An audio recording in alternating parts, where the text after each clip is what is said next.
So nandito tayo ngayon no sa may Esplanades dito sa likod sa Agro. Dito sa may Bukana, Davao River. Then malapit lang dito yung ginagawang tulay ng Davao Coastal Road.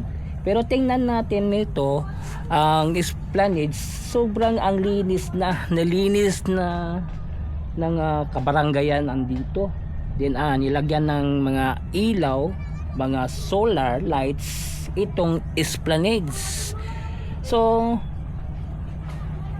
then puntahan din natin ang Davao downtown area. Tingnan din natin ang ganda ng Davao City, ang mga establishment at nagtatayo ang mga malalaking gusali dito sa Davao City. So tara, let's go.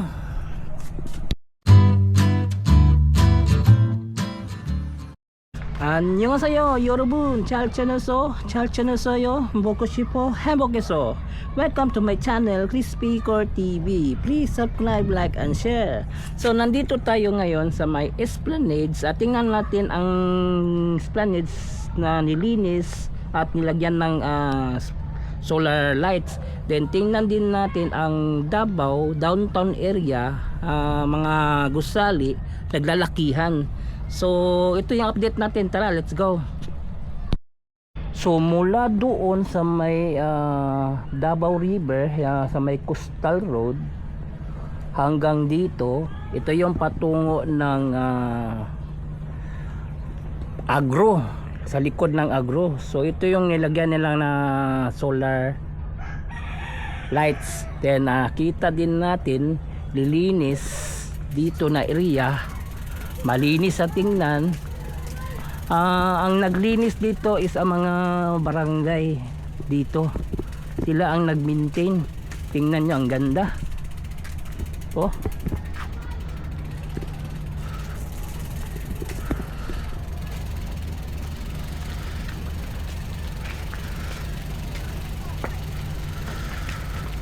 at maganda din dito pagpasyalan. Then pwede ka rin mag-jogging, mag-walking, mag-exercise dito. Kaya lang hindi lang alam ng tao paano pumunta dito, saan dadaan. Kung pupunta ka dito, doon ka daan sa may terminal ng bus, yan sa may Ikulan. Then papasok sa traffic management, then papasok dito.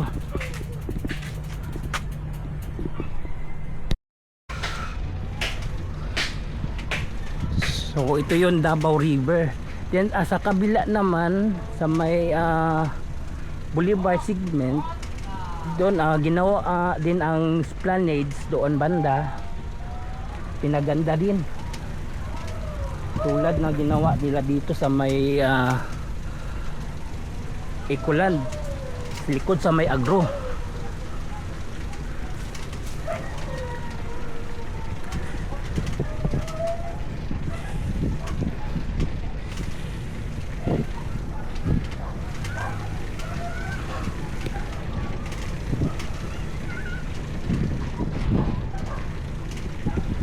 Maganda dito sa Esplanade pagpasyalan, maganda na at nalinis, na maintain.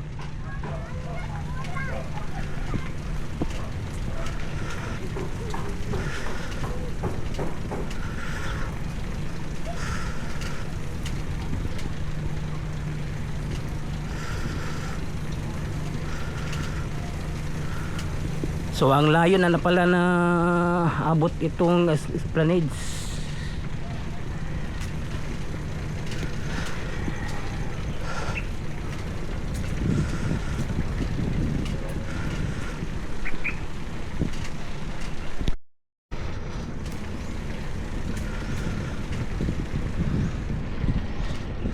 So ito yung buong Esplanades dito sa may Agro.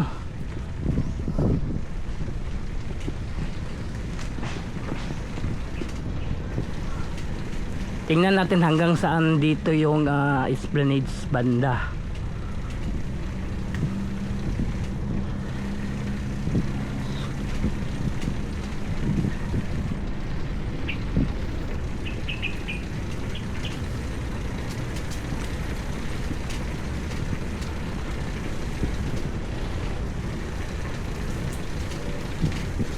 So hanggang dito lang pala yung Esplanade. Sa likod lang Agro. So dito lang yun mag-e-end ang Esplanade.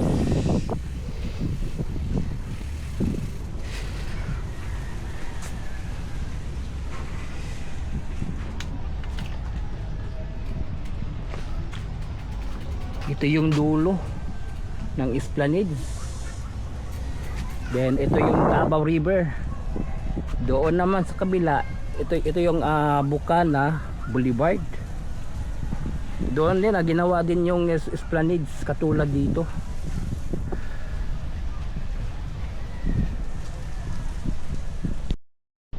At nakikita natin itong Davao River, medyo mataas yung level ng tubig ng Davao River.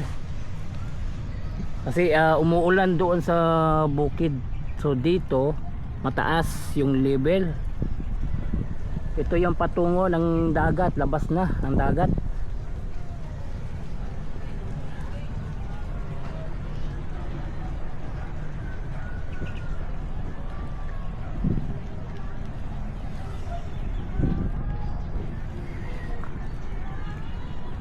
So sa mga bahay malapit sa Sapa, mag-ingat-ingat. Iwas tayo sa mga landslide sa mga tabi ng Sapa para walang disgrasya. Kasi ibang panahon ngayon, no?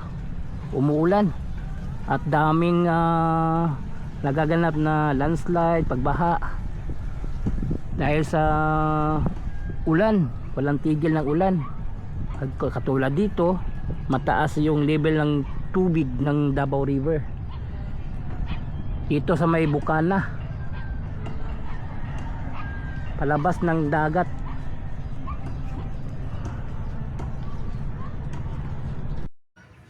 At ito naman yung downtown area. Ito yung mga building dito sa Davao City. Ito yung downtown area. So nakikita natin, no, ang mga gusali dito, naglalakihan, mga establishment dito sa Davao City. Lalo na puntahan natin yung Abida diyan sa may Claveria. Tingnan natin yung ganda ng Davao City. So ito yung CM Recto Claveria downtown area. Then dito nakikita natin magkatabi lang ng mga matataas tatayog na building dito sa may Claveria. Ang Di Valdez Resident and Abida. Then ang katabi lang nito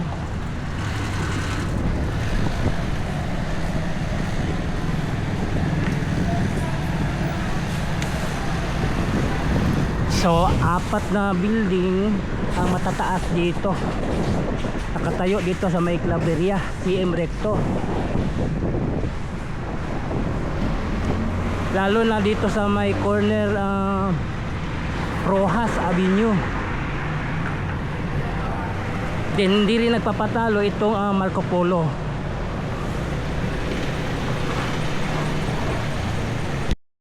At ito yung Abida Tower dito sa may Claveria. Mataas ang gusali.